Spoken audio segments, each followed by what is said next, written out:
La iglesia se enfrenta normalmente con el peligro de distracciones.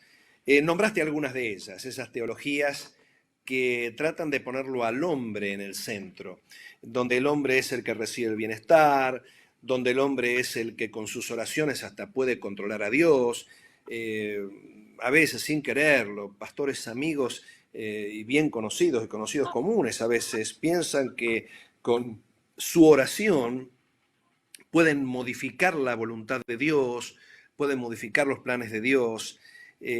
A veces nuestras oraciones se quieren parecer más a instrucciones que le damos al Señor para que las cosas salgan bien. Entonces le pedimos que haga las cosas con determinado detalle y nos olvidamos que la oración es un diálogo en el que a veces cambia el mundo exterior, pero el mayor cambio lo experimentamos nosotros después de la oración. Porque la oración tiene una fase en la que hablamos con Dios, pero hay una segunda fase que es en la que Dios nos habla a nosotros. Esos momentos de silencio, esos momentos de meditación, donde Él nos habla y donde va cambiando nuestro parecer. Cuando nosotros leemos los salmos, vemos una progresión en cada salmo, donde los primeros versículos de cada salmo parecen un reclamo a Dios, en aquellos, sobre todo en los que hay clamor, ¿no? Un reclamo Ajá. a Dios sobre ciertas cosas, levántate Señor, o cosas por el estilo, y a lo último hablan de la alabanza a Dios, de que Dios es bueno, de que Dios es fiel. El famoso salmo que dice, era tan torpe que mi corazón sentía punzadas, hasta que entrando en el santuario comprendí el fin. Es decir, en la oración el mayor cambio lo experimentamos nosotros porque el Espíritu Santo nos habla y nos dice. A veces somos tan arrogantes que creemos que nuestra oración va a hacer que Dios haga las cosas y Dios tiene decidido todo antes que se nos ocurra pedirlo.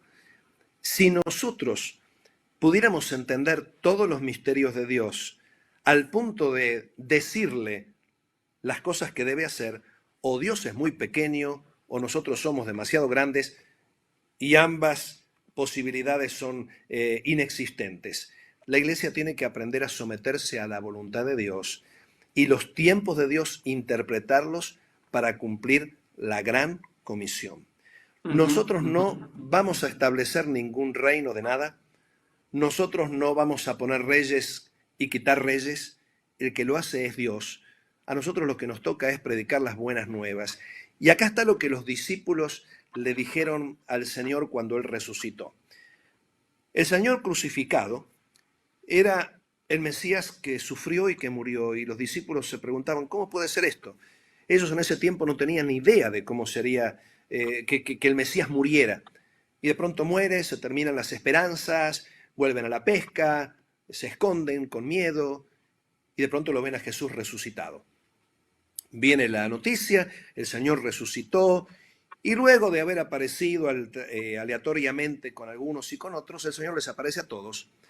Y luego de hablarles algunas cosas, los discípulos le preguntan, dinos, ¿restaurarás el reino?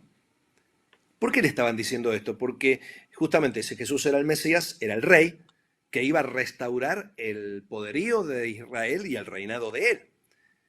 Y Jesús les responde, no os toca saber a vosotros los tiempos y las sazones que mi Padre tiene en su sola potestad, pero recibiréis poder cuando haya venido sobre vosotros el Espíritu Santo y me seréis testigos en Jerusalén, Judea, Samaria y hasta lo último de la tierra. Es como que el Señor les hubiera dicho, ¿qué les importa el momento en el que yo voy a venir? Lo que tiene que importarles a ustedes es ser llenos del Espíritu Santo para ser testigos míos y llevar mi evangelio hasta lo último de la tierra. Y hemos leído en Mateo 24 que será predicado este evangelio a todas las naciones para testimonio, entonces vendrá el fin. Y esto lo añade Pedro.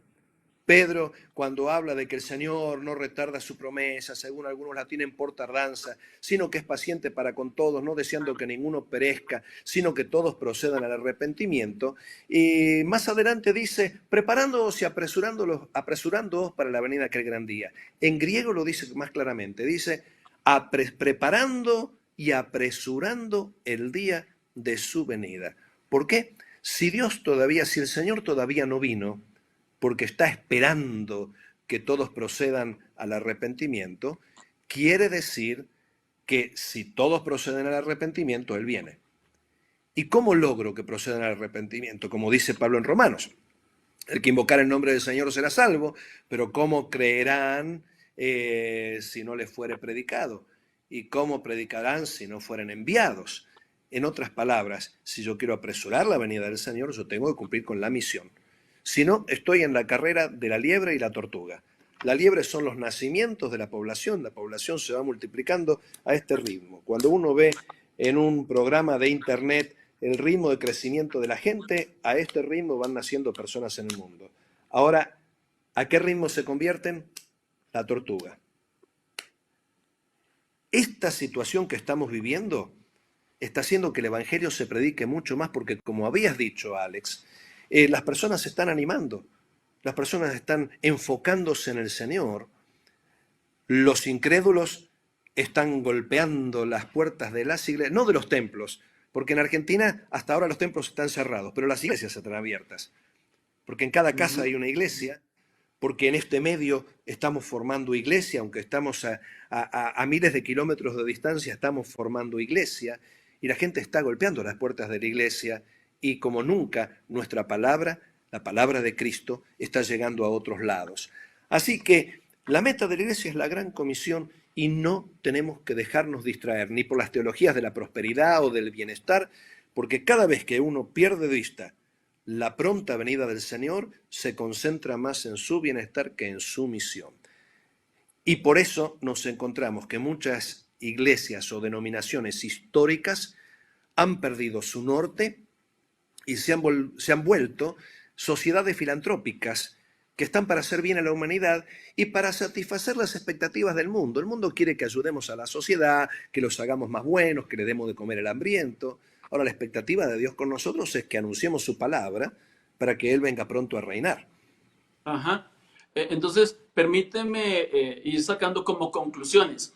Cuando abordamos la pregunta de qué dice la Biblia acerca de las señales antes del fin, estás reiterando que lo que dice la Biblia es que tenemos una tarea que cumplir y que las señales nos están llamando es a seguir predicando el Evangelio y que la iglesia de Jesucristo, su prioridad es el cumplimiento de la gran comisión. Pareciera que no fuera algo nuevo, sin embargo, es el enfoque bíblico que nos debe llevar estas señales del fin. Exactamente, exactamente. Cuando llegue la tribulación, ese será el trato exclusivo para Israel. Y la iglesia entonces, en este tiempo, antes que llegue la tribulación, tiene que cumplir con la misión de predicar el Evangelio. Esto lo dice Romanos 11, donde Pablo dice, ahora ha acontecido a Israel el endurecimiento en parte hasta que haya entrado la plenitud de los gentiles. Luego todo Israel será salvo. ¿Quién es el que permite que entre la plenitud de los gentiles? La iglesia que predica hasta lo último de la tierra para ganar a los gentiles. No nos tenemos que olvidar de esa meta porque eso fue lo que el Señor nos encomendó.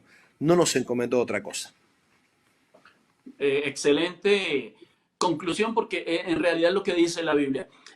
Alguien en el chat estaba preguntando que qué sustento bíblico se tiene para decir que la iglesia padecerá algunas de estas señales. Entonces, no sé si tienes respuesta o si lo vas pensando. A ver otra vez la pregunta, porque en realidad la iglesia no va a padecer las cosas que ocurran en la tribulación. Pero los adelantos que hay, Jesús dijo, pero no os turbéis porque es necesario que todo esto acontezca. Así que las cosas que vamos viviendo, la iglesia las enfrenta como enfrentó a lo largo de los siglos, enfrentó pestilencias, enfrentó cataclismos, miserias, pero en la tribulación va a ser mucho más severo. Ok. Está conectado muchas personas y veo por aquí un comentario del pastor Alfonso Quevedo, un saludo para él, que dice, la iglesia existe ¡Oh, para Alfonso! Un hacer gran abrazo discípulos para ti. del evangelio. Qué bonito que esta reflexión nos está llevando es a nuestra misión, a la misión de la iglesia y que las señales forman parte de la misión, como que Dios nos ayuda a cumplir la gran comisión por medio de las señales. Claro que sí. Se nos está yendo un poquito el tiempo, pero me dijiste que te acordara respecto a este tema, el foco de interés. Cuéntanos qué nos querías decir al respecto. Bien, están apareciendo muchas personas que empiezan a hablar, sí, que ya estamos en el tiempo de las trompetas y algunos dicen haber oído las trompetas y la NASA salió a explicar de que son cielomotos, que son simplemente fenómenos físicos que siempre existieron y que ahora están en relevancia por la quietud de la población. Y a veces la gente se distrae pensando en las señales y la palabra lo dice, la palabra señal habla de signos que nos dejan un mensaje. ¿Cuál es el mensaje?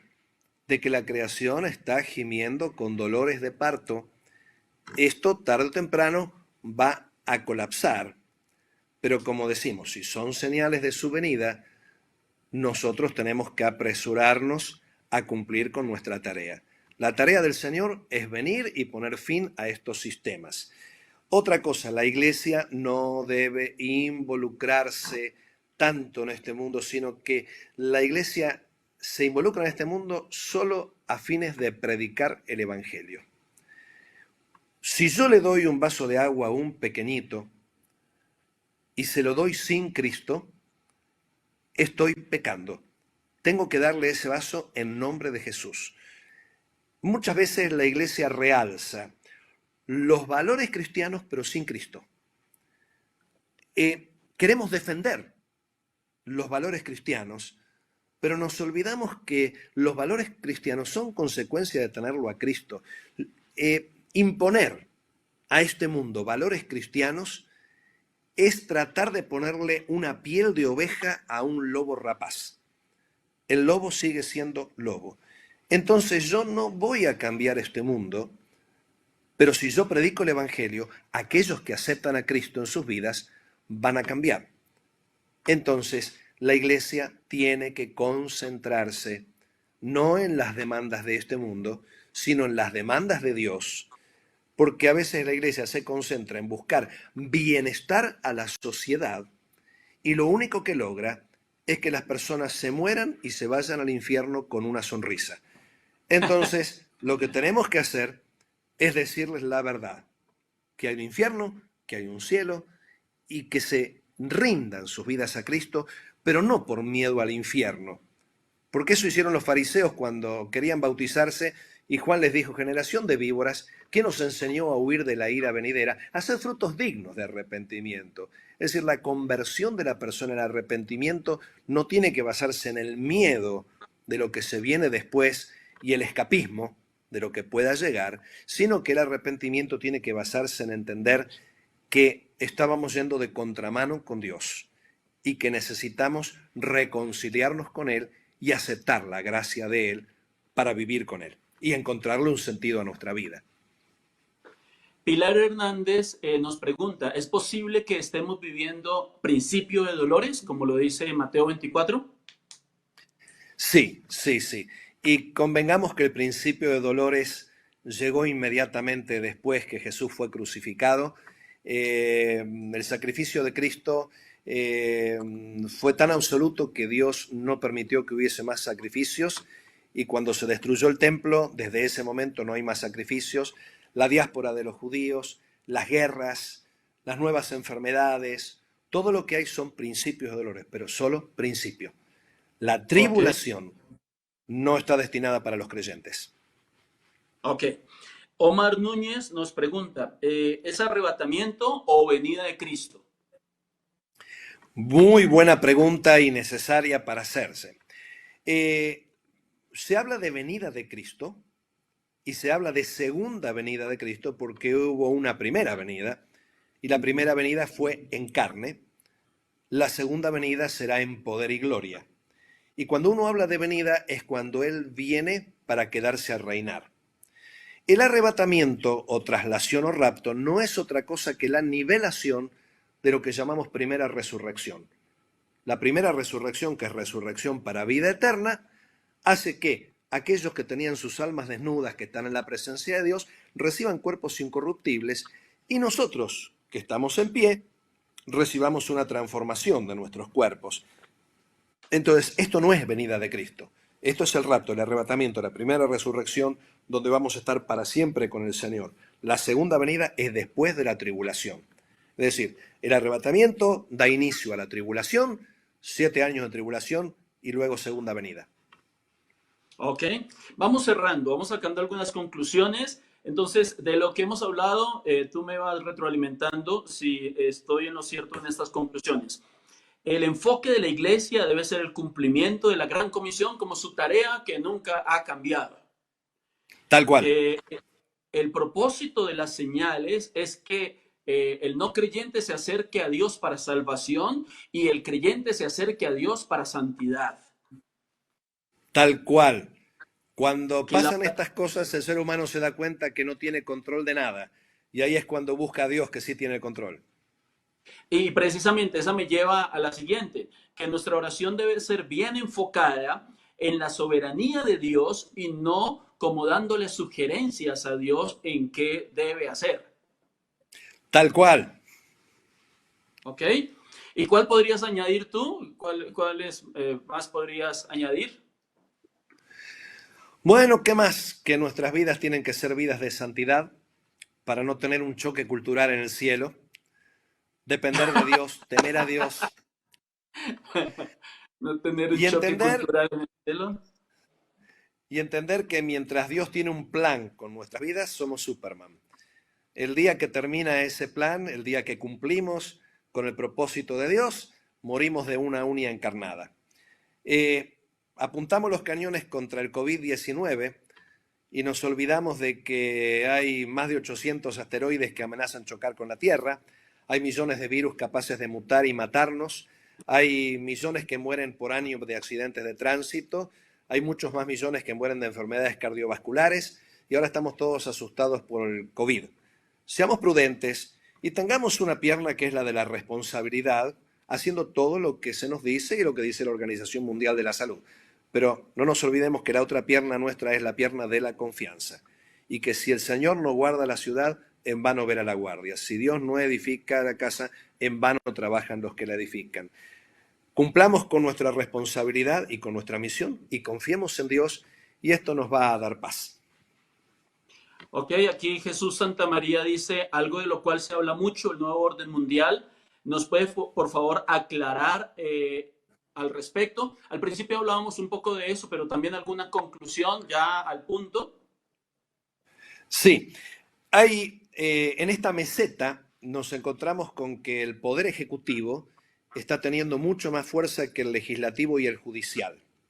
Los presidentes se están moviendo por la urgencia con decretos, normativas y tomando el mando de una forma casi dictatorial y todo el mundo lo está aceptando. Las personas se están aislando y se están comunicando indirectamente a través de medios como este.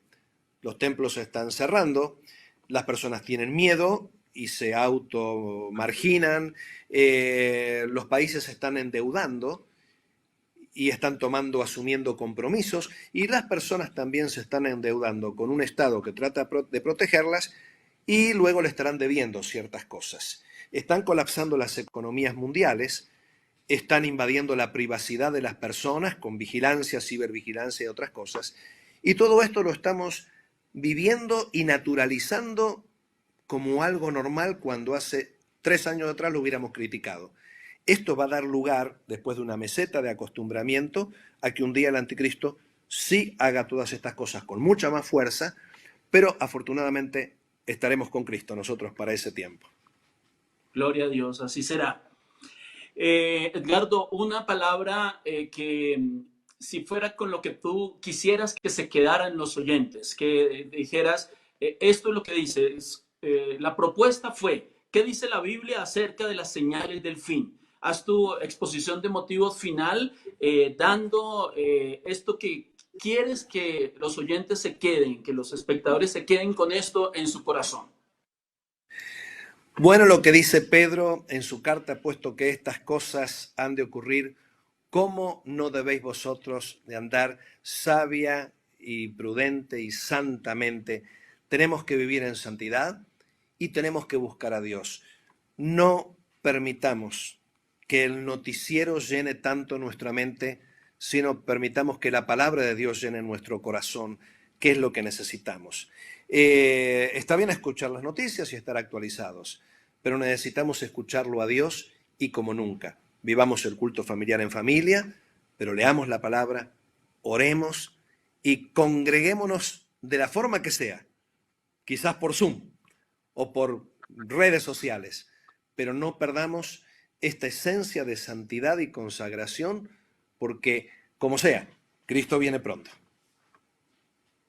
Ok, y utilizando un texto de Hebreos, podríamos decir, no dejando de conectarse como algunos tienen por costumbre, sino exhortándoos y totalmente al lugar, y tanto más cuando veis que aquel día se acerca. Entonces, Tal nos cual. reinventemos, que sí, esa palabra reinventarse está ya al punto del desgaste, ¿no? Ya la estamos desgastando demasiado. Que cambie la forma, pero no tenemos que reinventarnos a la medida de que tenemos una misión por cumplir, tenemos una tarea que cumplir y esa no ha cambiado. Entonces nos reinventamos de forma, pero no de fondo. Tenemos límites físicos, pero todavía la palabra de Dios no está presa, como lo dijo el apóstol Pablo. Así que lleguemos con la palabra de Dios a donde nuestros cuerpos tal vez no puedan llegar. Había una última pregunta por aquí. ¿Qué nos garantiza que la iglesia no pasará por la gran tribulación? Muy bien, la tribulación es la semana 70, que está profetizada en Daniel capítulo 9, y cuando el Señor le dice a Daniel, 70 semanas están destinadas sobre tu pueblo, tu santa ciudad, está hablando específicamente de Israel. Entonces la tribulación es la semana 70 destinada a Israel. Pero dice en la primera carta de los tesalonicenses que cuando se manifieste el anticristo en la tribulación, porque eso lo vemos en el libro de Apocalipsis, que desde el capítulo 4 en adelante habla de la tribulación, el anticristo, que será el líder de la tribulación, dice que se manifestará recién cuando quien lo detiene sea quitado de en medio. Y cuando éste sea quitado, entonces se manifestará aquel inicuo. Algunos dicen, no, lo que va a ser quitado es el Espíritu Santo. No, señores. El Espíritu Santo es Dios, por lo tanto es omnipresente, no puede ser quitado Dios de ningún lado. El Espíritu Santo trabajará en Israel porque Israel será salvo, convirtiéndose como nación durante la tribulación. Entonces la iglesia no tiene nada que hacer porque la iglesia estaba como real sacerdocio, nación santa, para publicar las verdades de aquel que nos llamó de tinieblas a luz admirable. Luz admirable. Por lo tanto, en la tribulación habrá gentiles que se conviertan, pero Dios extenderá el tabernáculo sobre ellos. Pero la iglesia es la esposa que estará disfrutando de las bodas del Cordero mientras todas estas cosas están pasando en la tierra. Y esa es nuestra bendita esperanza.